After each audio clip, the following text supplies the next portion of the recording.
was as if I had lost my masculinity, my manhood, my identity. He really goes into a deep funk. He doesn't know how to handle it. Again, remember, he wasn't scared of Ali. He'd lost that fear factor. So here he is. What does he do? George does one of the most unusual things ever seen in heavyweight boxing. He decides to show everyone he's still as mean and tough as he was before by fighting 5 guys in one night. 5 tomato cans, as we say. One of the guys had actually fought Joe Frazier and lasted 2 rounds. But he fights these guys 3 rounds each over the course of a night, one after the other. And if you watch it, Google it or YouTube it, it's a circus. No one knows what George is thinking doing this. He comes in way overweight. He's not in shape. And it's almost like a circus atmosphere. There's a fight in the corners between the cornermen at one point. Ali's in the crowd goading George on, making George look even sillier. So everyone at the end of this, he beat the guys. One guy lasted 3 rounds. One guy actually hit him between rounds when George was looking the other way, boom, and nearly knocked him out. But no one knew what to make of it. So George walks away from this with no respect at all. He thinks this is going to show him that he's so macho and he's this and he's everything. He's back to what he was. He goes away from this looking very bad. So the public sees him now as a bit of a joke, which further heightens his depression. He's not in a good way. He goes back into training and fights Joe Frazier again, beats Joe Frazier again, until he fights this guy, Ron Lyle. Ron Lyle just got out of jail for 8 years for manslaughter. So rather from the red light district of sports, let's just say. He fought Muhammad Ali. He's almost as big as George, not quite. Again, this is another one for you to YouTube. 5 rounds and it's just a barroom fight. It's not really a boxing match. Ron Lyle knocks George down. Now, George is down there and he said at this point, he looked up and he said, you know, I can't make any excuses anymore. After the Ali fight, he used a lot of excuses. He said, my water was doctored, someone put something in my water, ropes were loose, the referee was too fast to count. He said, he's lying down here and he said, none of that just happened. I either stay down or I get up and fight my way out of this. They fought for the next 5 rounds. Lyle knocked him down again, but George knocked down Ron Lyle 3 times, beat him in the 5th round. It's just a pub fight. It's not really a boxing match.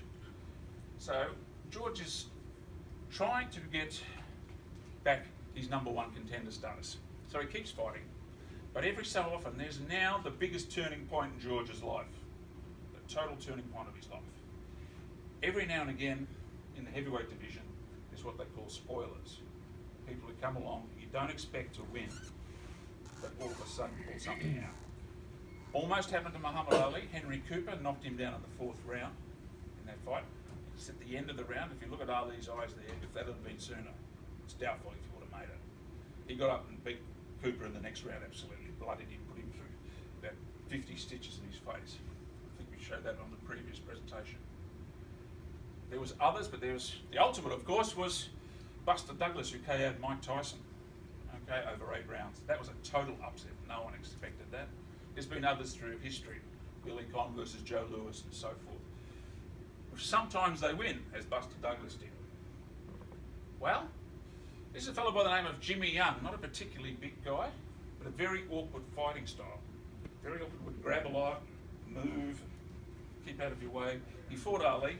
He actually even stuck his head under the ropes at some points. He was just a really hard guy to hit and a really hard guy to fight. They fought in Puerto Rico, height of summer. George comes in dehydrated. After 12 rounds, Jimmy Young knocks George Foreman down. He lasts the distance. But Jimmy Young, much smaller, inferior fighter, wins. Now this is George's biggest turning point. When he gets to the dressing rooms, George claims he has a spiritual awakening. It almost, I think if you talk to medical people, they'd also say it was a near-death experience. He had to get IV fluids pumped through him. He was seeing that light. He was above, looking down. He was doing all the things you can see. His blood pressure was going down, in and out of consciousness. And he said he was seeing some gates. And a big hand came out to him and said, George, you better change your ways. You better give up boxing and follow the Lord. We can only talk, we can only follow what George says. That is what totally changed his life. He now gives up boxing totally and becomes a preacher on the street corners of Euston. Opens his own youth centre. He's got a lot of money out of boxing, but as he says, he didn't realise he had so many family members till he had money. All of a sudden cousins were coming out of everywhere. So there's George, he's now a preacher. That's George, 310 pounds, preaching on the corners of Euston. But this is another, at this point, he becomes an expert at the art of the ballyhoo. Does everyone know what that term means, ballyhoo? It's an older term. It's being a circus spruiker, what would be the way to put it? But yeah, a carnival barker, pretty much. Someone who spews a lot of rubbish, doesn't matter if it's true or not, just keeps throwing things out and gets your attention. Oh, there's a man. I never said that I was going to get political, but I got over that. So he becomes an expert at ballyhoo because he said, you know what? If I'm the old George Foreman, I'm preaching to people, who's going to come up to me? The way I was, surly and aggressive. He had to change his ways. He had to, he said that the way he got people to come up and talk to him was, he'd say, hey, I'm George Foreman, I fought Muhammad Ali. And look at him at 310 pounds, really? You'd get their attention.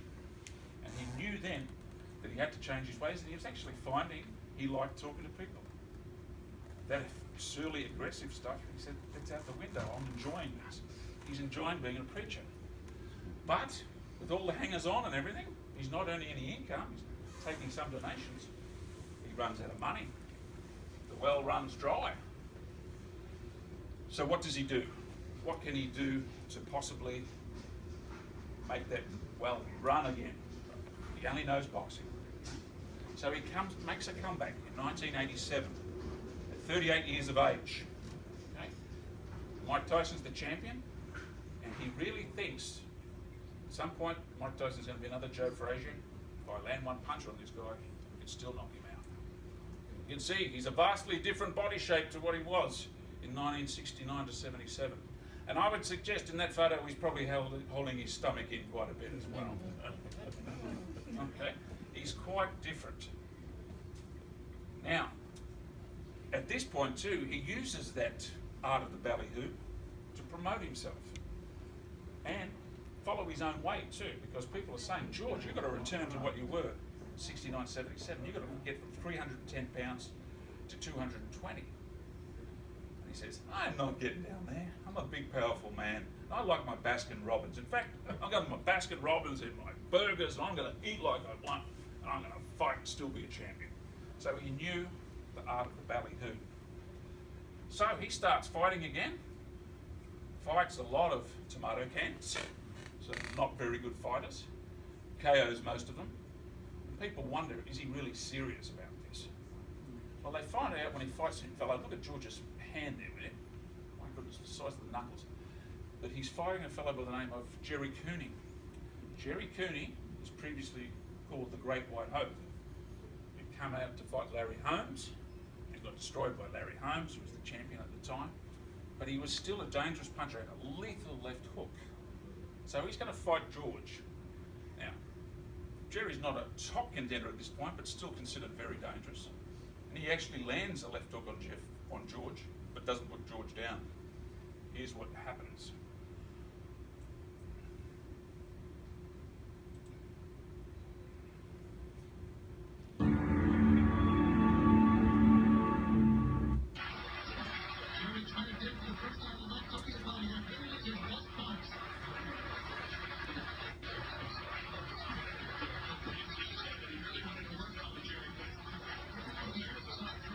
Sounds not too good.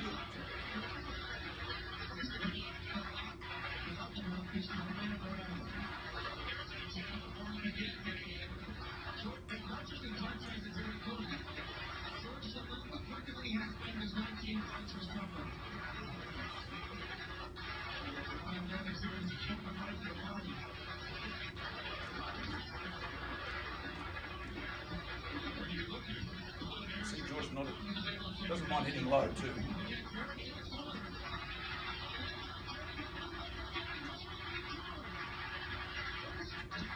George is hurt.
Stay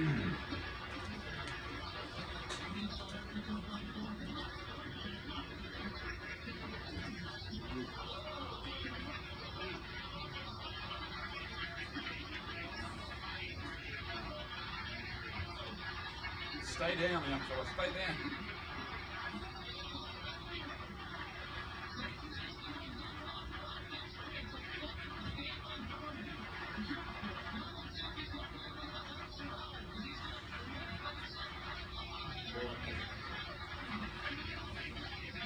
Bye-bye, Jerry. So, he's beaten Jerry Cooney, he's serious. Vander Holyfield becomes the new heavyweight champion through a lot of different swaps and changes. Vander Holyfield's a smaller heavyweight, built up from light heavyweight, only at about 180 pounds. How he got to 210, 215 of pure muscle, yeah, not through just something, yeah. There's maybe some enhancements there, but that's a whole other story. But still a very good fighter. George actually challenges him at 42 years of age in the Battle of the Ages, they called it. And at this point, George is even becoming more of a spruiker in the late 90s. He's now got his lean, mean grilling machine. Okay, he's selling millions of those. He sells that company for $145 million in the late 90s. So he is making money hand over fist. He's using his art of the ballyhoo and his newfound affable personality. Now he fights Foreman, he fights Holyfield, and he loses over 12 rounds. Pretty good fight. He lasted the distance, but Holyfield was just a little too young, a little too fast for him. Holyfield still says to this day that George hit him harder than anyone he's ever fought. So George was still pretty adept at 42. Now, Holyfield subsequently loses to a fellow by the name of Michael Moorer. And I'll come back to the ballyhoo. But yeah, Michael Moorer is a left-hander, which is called a southpaw. He fights in a different style. First left-hander to win the championship. And he too has been a light heavyweight who's built up. And George is so eager to fight him. George fights, after Holyfield, he fights one or two times, beats a couple of guys, a couple of not so great fighters, he beats them. But he hasn't fought for a year, year and a half. Everyone thinks he's retired. But George wants to come out. He is sure he can beat this guy because he's smaller. And he's not the top contender, so there's a bit of controversy. Why should George get to fight him? But don't forget, it's the red light district of sports. Money talks. And they know George, through his ballyhoo, he'll be able to promote this fight and get people to watch it. So it's Michael Moorer versus George Foreman on November 5th, 1994. 20 years to the day that he lost the championship to Muhammad Ali. He's actually wearing the trunks he wore that day, and he's got some of Muhammad Ali's trainers in his corner for this fight. Now, as a precursor to the fight, Moorer is trained by a fellow by the name of Teddy Atlas, who was a big trainer of Mike Tyson at one point, until he had to put a gun on Mike Tyson's head for giving his daughter a hard time, but that's a whole other story. And yeah, Teddy Atlas got a big scar down here from a switchblade. That's another story. This is the red light district of sports. But he tells Moorer, do not under any circumstances, even though George is 45 years of age, he's weighing in at 250, 260 pounds, do not stand in front of him, because he can still hit you and he can still hit you hard. Move around the guy, make him work. He said, don't stand near him at the end of the round, because George will do something flashy and everyone will say, oh, he won the round. He said, just box his ears off. This big guy's not going to last the distance. And for 9 rounds, Moorer does exactly that. Make no mistake, he's handing George his butt. But here's what happened eventually. And I might fast forward some of it so that we can get through it.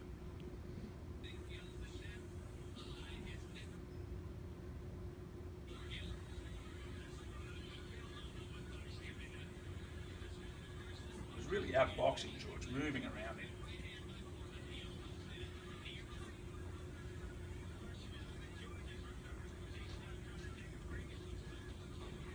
He's giving it to George.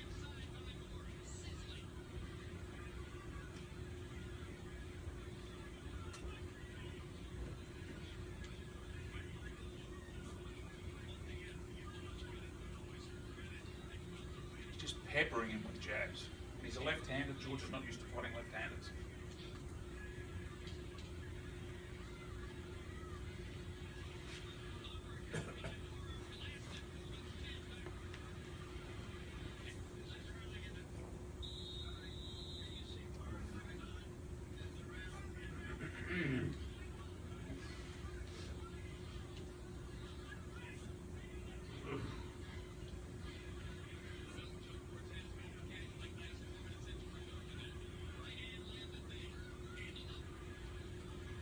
George is now starting to land. He's standing in front of him. Don't do that to George. He's trying that third punch again.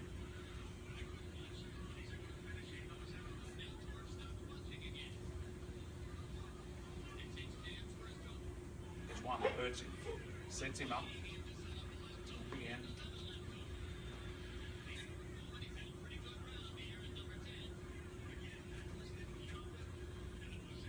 That's it.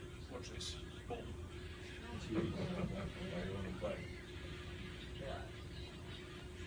16 stitches in his mouth.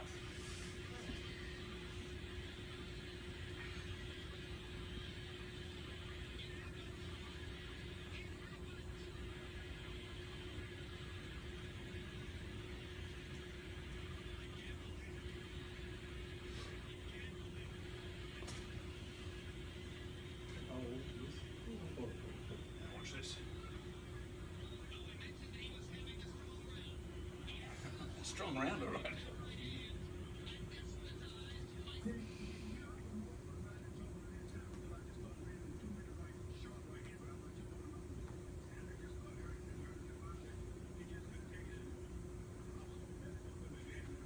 I don't know if you missed that last little comment from George. He said I was landing too heavily on him, and if he wasn't going to go down, I was going to belly bomb him and get him down. So again, he's playing off his persona. Now, what makes me laugh about that fight, you know, how many people I saw after that who don't really watch boxing, you would say, that wasn't even a hard punch. Oh, come away from me. This is not Clint Eastwood movie where you stand back here and throw a punch out here and you land punches on people's face and it doesn't hurt your hands. Or George only has to hit you from that angle, straight, with all that power, you're out. You saw the way the guy fell. That was no fake punch at all. So George is now, at 45 years of age, the heavyweight champion of the world. Truly amazing. But he's also a smart guy. He realises there's a lot of heavyweights around now who are bigger than him, younger than him, like Riddick Bowe, Lennox Lewis, and they even ask him on television when he's doing colour commentary, George, you going to fight Riddick Bowe? You going to fight Lennox Lewis? No. No, I'm too busy that day. I can't. I got to be going down to the burger shop or Baskin Robbins. I can't be fighting those guys. He fights one more time, wins a very dubious decision in Germany, then fights a couple of times after that, actually puts his title out on hiatus. He doesn't really defend his title again. He knows, he's smart enough to know that he's not going to be able to fight these guys at 45 years of age. So he effectively retires.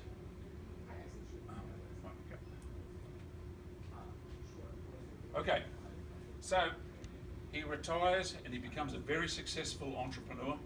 One of the favourite stories he has, of course, he tells many, he has 5 sons, they're all named George. Does anyone know why they're all named George? Well, he recounts it, he says, how many of you got kids in here? You've all got kids, right? 2 or 3 kids? You forget their names occasionally? Get them mixed up? He says, well, you know what? I fought Ken Norton, I fought Joe Frazier, and I fought Muhammad Ali. They all hit me in the head. What chance do you think I have when I get older that I'm going to remember names? So I'm going to call them all George. So what if they all come at the same time? He says, I'll know which one to pick out. They'll know by my tone of voice. I have a different tone for each one. He says, that's 3 of his sons. So he settled into a very successful life, unlike a lot of other boxers who go through life and it's not too good for them when they finish. Joe Frazier, for one. Muhammad Ali suffered badly from Parkinson's, although he was a very revered figure. George, for all intents and purposes, is a very happy, affable guy.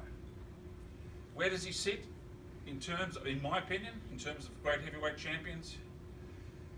I'd rate him about 5th or 6th after the top three will come in a second, but there's fourth is Larry Holmes, in my opinion, Lennox Lewis, and George close sixth there. He's still one of the better heavyweight champions out there, although I don't think he would have beaten the top three, in my opinion, just my opinion, everyone's got an opinion, Jack Johnson, Joe Louis, and Muhammad Ali. But again, ask me next week and I might change my mind. It's very subjective when you talk about that sort of thing. But I think what illustrates something about George and his true character is a little anecdote I had of just listening to him one night on HBO. He's talking to Jim Lampley, and Jim Lampley's commentating there, and he said, oh, so-and-so on the corner, and I forget who the fighter was. He's from Chicago. He's from the projects. He's got to be tough. George said, Jim, that's a lot of hooey. He said, just because they're in the projects doesn't mean they're tough or they're fighters. They're all good people. People are people. It's the way you treat them and the way they act. There's decent, hard-working people in the projects. It's not about where you're from. So that leads perfectly into George's two life philosophies that he quotes. He never uses profanity. He feels that cheapens your language. It's a lazy way of talking. And he said it's also is usually slanted against females. He said it's not a nice thing to do. So whether you agree with that or not, I think the next one, he says he never describes a person by their colour, race, creed, or where they're from. And he ascribes to what Viktor Frankl, who he quotes, who survived from Auschwitz, says, there's only two races in the world, the decent and the indecent. Isn't it strange that it takes a boxer to tell us that? These days, when there's so much division everywhere, it takes a boxer like George to echo those sentiments. Maybe, in closing, let me say, if we were to maybe follow George's example, not only would boxing move out from the red light district, but maybe our discourse in public life would move out from that area and adopt the more noble aspects of the sweet science, which include dexterity, courage, and most of all, respect for other people, no matter what their opinions are. So, Big George, bravo to you. I'll finish off on that, ladies and gentlemen. If you have any questions, any questions, read George?